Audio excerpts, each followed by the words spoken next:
Hello, hello. What's up, guys? You're watching the Quezt, and I'm your host, Robert Dylan Vasquez. I'm out here on a Friday night for episode 40. I've eaten over 40 pizzas in the last 30 days. It is 10/15/21. Turn on. October's halfway over. Might as well hang up your Christmas lights and have a holly jolly Christmas. What's up, guys? Shout out to you Quezters out there. New and vetted. I was going to say new and old, but I don't really like that. New and vetted, thank you for putting up with me. I tell it to Miranda all the time. Thank you for putting up with me. New Questers, welcome. Thanks for joining us. Hopefully you're here to wind down, have a fun time. That's exactly what we're here to provide, isn't it? Isn't it? Last time I left you guys, it was a Saturday for some, Sunday for some. I know that you guys are out there watching this on a day that ends with a Y, and I appreciate that. Saturday, I watched Fury Wilder 3. If you watched the last podcast, I broke down the first two fights on episode 39, Fury versus Wilder 3. And I don't think that the third fight should have happened. Or before it happened, I didn't think that the third fight should have been going down. I'll put it like that. Because the first fight, Fury smoked him in the boxing. Got knocked down twice, and you know how Vegas does it. Turned out it was a draw. So the second fight happens. Fury smokes him in 7 rounds. Corner throws in the towel. When this third fight got announced and Deontay didn't take the step-aside money, I was just like, why? Why are you doing that to yourself? You're just going to get smoked again. It didn't turn out like that. So I went from sitting there thinking, why is this fight even happening, to 11 rounds later, oh my gosh, I just watched a boxing classic. I'm living through one of the best times in combat sports.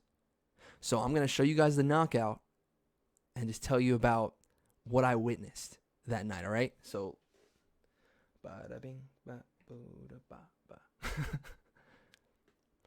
so this is the 11th round. 4 rounds later than Deontay made it last time. Mora called the end to this fight with Wilder in the air. Yeah. Wilder did not even hit the canvas, and Mora said, no, that's it. That's it. Went out on a shield like a true champ. Like a true champ went out on a shield. That's what he wanted to do last time. I'll be at his corner, just throwing in the towel. He probably told his guys, like, you let me die out there. They are crazy, dude. But it was a fantastic conclusion to just a crazy trilogy. Like I said, I didn't think before that the third fight should have happened. Boxing needed that fight. Back and forth. Fury got dropped twice in the 4th round. I'm on the edge of my seat. Like, come on. Get it over with. Ah. And so in the 11th round, I wasn't even like, yeah. I was like, thank God. Thank God, dude. I was just, I like watching my guys fight, but it's just nerve-wracking. It's nerve-wracking. Sunday, I went back to work. Now, this work week, I had a day. I forget whether it was Sunday or Monday, but I had this day where I thought, and I think most days, but I thought about this scene in a chick flick, and nobody around me had watched this chick flick, and if they did, they didn't remember this one scene. So I'm sitting there like a weirdo laughing at this scene in my head. So I'm going to play it for you guys, and we're going to relate on it. I know one of you Questers out there knows what I'm talking about. And if not, then that's okay. If I'm just throwing this into the void, then that's okay. But this was stuck in my head either Sunday or Monday of this work week, all right? No, did I tell you he's a singer? Mm-hmm. Just call. Oh, honey, no, on speaker. I don't think so. Yes, because I'm sure just he's a Okay. So this scene is from the movie He's Just Not That Into You. Some of you ladies may know it, and some of you dudes may know it because of the ladies. But this is, it's not like an action movie, like a guy movie. So I don't even know why I was watching this, but I remember this, I remember this so clearly, and it didn't really make me laugh like that back then. But it made me laugh so fucking hard at work because I'll explain afterwards. Oh. Okay. By the way, is that her hand? Like, You have 2 new messages. oh, why do they got the Stephen Hawking voice? Like,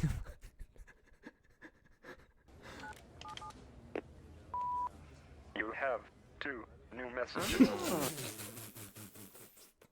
God. Oh. Oh. She's got 2 new messages. Mary, oh Mary, Mary, Mary. He's a singer. Leaves her a very sweet voicemail. Oh, man. I've never gotten a voicemail like this, so I wouldn't know how to react. But Jesus, dude. So, Mary, Mary, oh my Mary. I just got hard. TMI. Didn't need to know that, dude. So you're sitting there thinking, oh my gosh, this is so sweet. She finally found a guy, and he's just so sensitive, and he sings, and this is awesome. How could this go wrong? That's what I'm thinking. How could this go wrong? Hey Mary, it's Jude. I was just calling to tell you again how special it was to meet you. So, call me back. Hey, what's up? This is Robert. I just wanted to tell you how special it was to meet you. There's nobody like you. You got a big tookus. Bye-bye. Amazing. Okay, so this is my favorite part. This is my favorite part. This is good. This is good. Jenny, oh Jenny, Jenny, Jenny. Oh no. Her name's not Jenny. Does that mean that guy is... Oh. Hey Jenny, it's Jude. I was just calling oh shit, what number did I just dial? Dude, the balls on that guy. Oh my God. I just had to share that with you guys. It made me laugh so hard. So, shout out to that guy. Shout out to Jude. Thursday, I did not go to the Comedy Zone TBD on the CZ. And that's it. Thursday, I worked on the cereal tournament, and we're going to break down round 2. Round 2. Fight. Ba ba ba ba ba ba ba. So, round 2 of the cereal tournament, pitting friend against foe, or yeah. So the next round, the ones that advanced from the first round went head to head, and opening the second round, we had Raisin Bran versus Captain Crunch.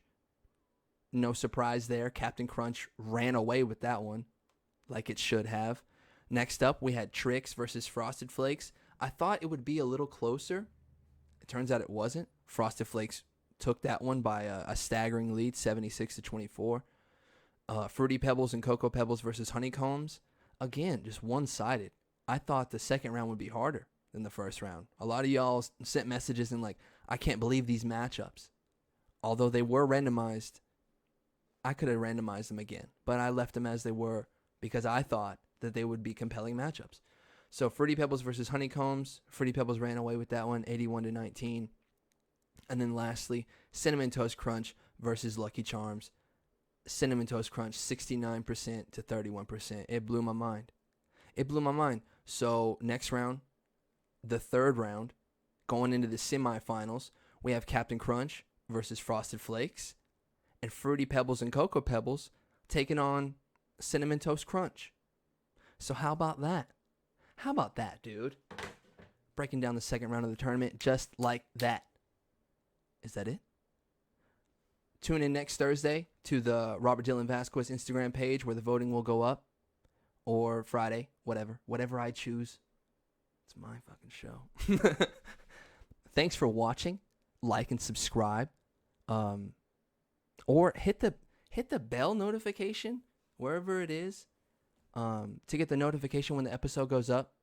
A lot of you guys just, you're subscribed, so it tells you eventually when it goes up. But if you want to get that first view in, that first comment in, turn on that bell notification. Ring a ding ding. Fucking ring a ding ding. Did we make it? We made it. Fucking slash, dude. Do you get, because it's a slash like Fruit Ninja, but it's a slash like wow, wow, wow, sweet child of mine. All right, I don't want to get copyright. All right, it's a little too close. On to the imprint of the week, brought to you by Imprint Jones in the Imprint District. Okay, so this one's a mouthful. I put bullet points down on the board, but imprint of the week. If you could design your own championship belt, what would you call it? What would it look like? What division would it be in? The origins behind its design. Where would you promote it? And would you want to be the champion, or would you want to put the belt on someone else completely? Okay, so we're going to get into this like it's Smackdown versus Raw 2007, and I have the customizable belt part of the game. Yeah, that's what I was thinking of. Okay, so if you could design your own championship belt, what would you call it? I would call it the Renaissance Championship. What would it look like? This would be the design, okay? So I'm going to pull out a belt that you would probably be pretty familiar with, Imprint Jones, and that is the old WWE Championship, all right? So the design for the belt part, like the strap, I guess, would be the inside of the Bel Air jacket. So the strap would be the inside of the Bel Air jacket, and I think that would be pretty badass. The metal on it would be black, and it would have like gold calligraphy or whatever it is. It would have gold lettering and just a bunch of different gems, like all different gems that, because it's the Renaissance. The division and the origins, it would, all right, let me get the words right. So the division and the origins, you would have to already be holding a belt or more, holding one title or more to even qualify for the Renaissance Championship. Where would you promote it? All shows. Smackdown, Raw, ECW, all of them, even though ECW is extinct.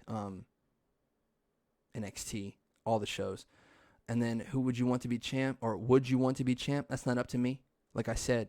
So the thing with the Renaissance Championship is, like I said, you have to be holding one title or more. But when you hold that Renaissance Championship, it's kind of like Money in the Bank, except for it just gets you into any match at WrestleMania that you'd like. That's as nerdy as I'm getting with it. But it's kind of like your Money in the Bank to WrestleMania is having the Renaissance Championship. That's why everybody wants it so bad.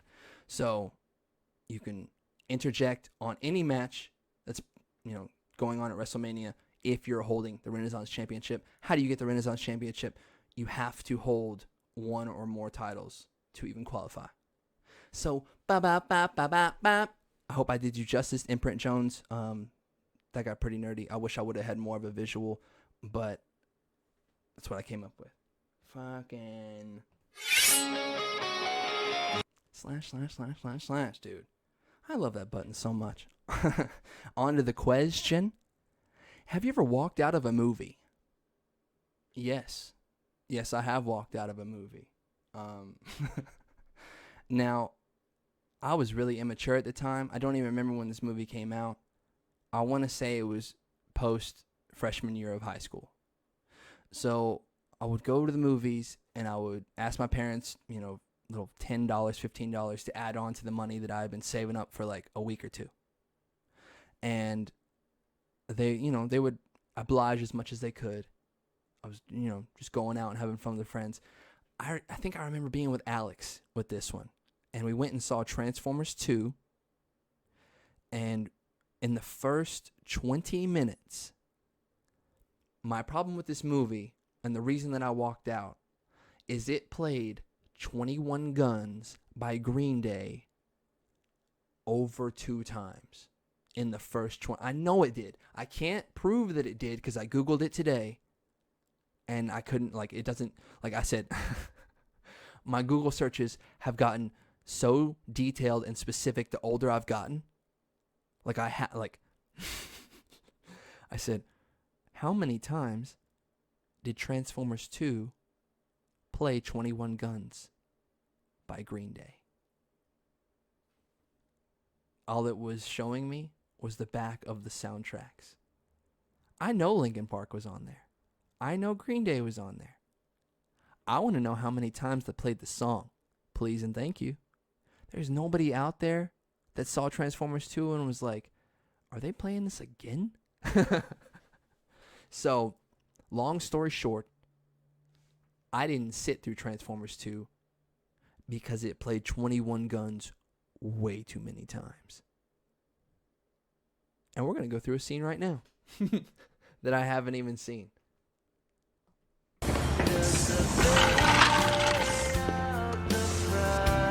I mean, you got to have a shot like that. Do you have to? I mean, it's Megan Fox, but shout out to me. Okay, so do you see her hair flowing in the wind? And she's airbrushing? Either there's wind or there's not. You don't airbrush in the wind just like you don't piss in the wind. Dad, listen, I know what the odds are. We're the exception, okay? Wait a second. Is he talking about his relationship and how it's going to be long distance and how it's not going to survive? Your dad's not telling you to just dump your girlfriend. Your dad's telling you to go to college and get some poontang. Oh, who could that be? 2 weeks, it could be Muffy. Shout out to the dad. Hey, beautiful.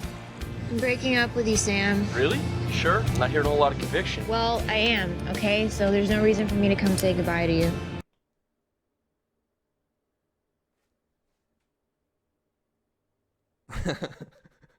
Okay. Muffy. Hey, beautiful. I'm breaking up with you, Sam. What? Why? Really? Sure? I'm not hearing a whole lot of conviction. Well, I am, okay? So there's no reason for me to come say goodbye to you. Well, that's why your booty hole's hairy, bitch. Wow, you almost sounded serious that time. Guess what? I made you a long-distance relationship kid. Yeah, I got your webcam so we can chat 24/7. Oh, And then I think there's another scene. I can't even get through this, all right? Stop leaning on YouTube, Robert. Yeah, but it just played 21 Guns way too much. And so we left.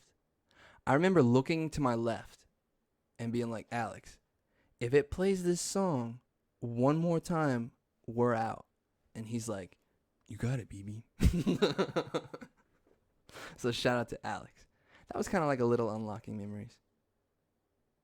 But it was the question. Have you ever walked out of a movie? I asked people all week and they were like, no, I paid for it. Whatever. Whatever, dude. On to the unlocking memories. Fucking. So all I have written down is presidential thief. I'll explain. And so when I was a junior in high school, my teacher, Coach Dalton, shout out to Coach Dalton. He, of course, my history teacher was a fucking coach. He had this wall of presidents, all 43 of them at the time, 44, I think, including Obama. No, I don't think, he didn't have Obama. He didn't fucking have Obama. So he had all the presidents except for Obama. And one by one, they were just disappearing from his wall. And nobody knew who was taking them. And it was a gradual thing. Like, it wasn't like there were all 44 of them and then one day there wasn't any. Slowly but surely, someone was taking this guy's presidents. And so it was me. And one day I was just like taking them off the wall, slipping them in my textbook, and just sleeping on my textbook. You know, what U.S. history. It's hard to not pass that class. So one day, I got my head on my book, and he goes, Robert. And I, what's up, dude? And he goes, are you taking my presidents? And I look up, I'm like, why would I take your presidents? What am I going to do with your presidents? And I put my head back down. Good argument, Robert. But that's what a psychopath does. Why? You know me. Why would I do that? You know who I am. What would I need with your presidents? What am I going to do? Go home and put them on my wall?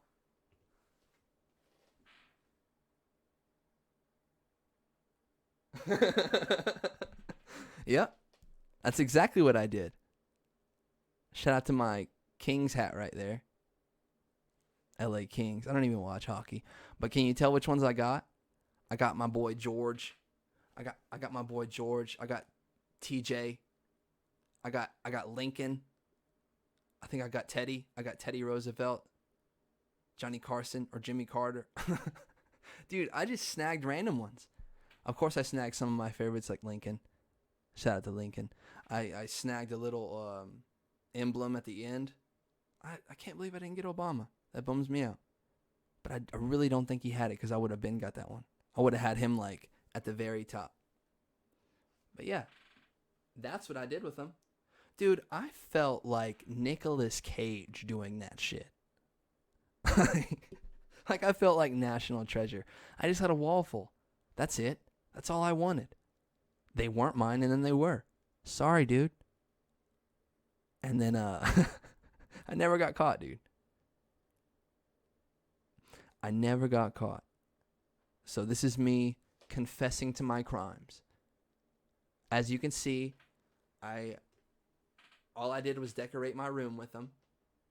Nothing evil was done with the presidents. Didn't want to hold them hostage. I just when we got like evicted from that place, I just want to know what the people that came in were like. God, this guy really liked these specific presidents. Like, what was it about? They were trying to like put an algorithm together. Like, what did all of these presidents have in common for them to be up on the wall? Oh, dude, I was a weird kid, huh? This one time, just real quick, unlocking memories. This is what made me decide not to be dirty anymore.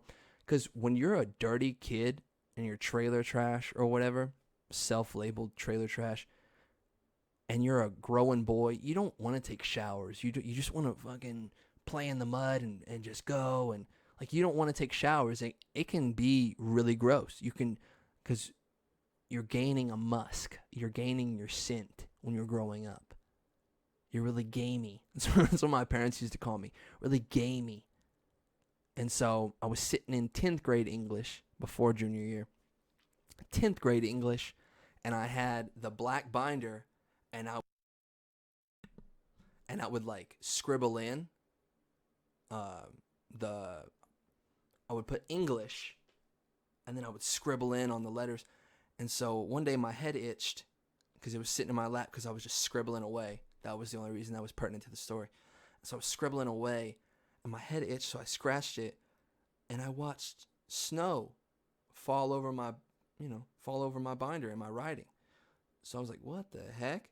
And I just started like scratching, and I don't know who saw me, because I wasn't in all the way at the back of the room. I was like in the middle, and then you got the people that just like ADHD, like look around the room at stuff.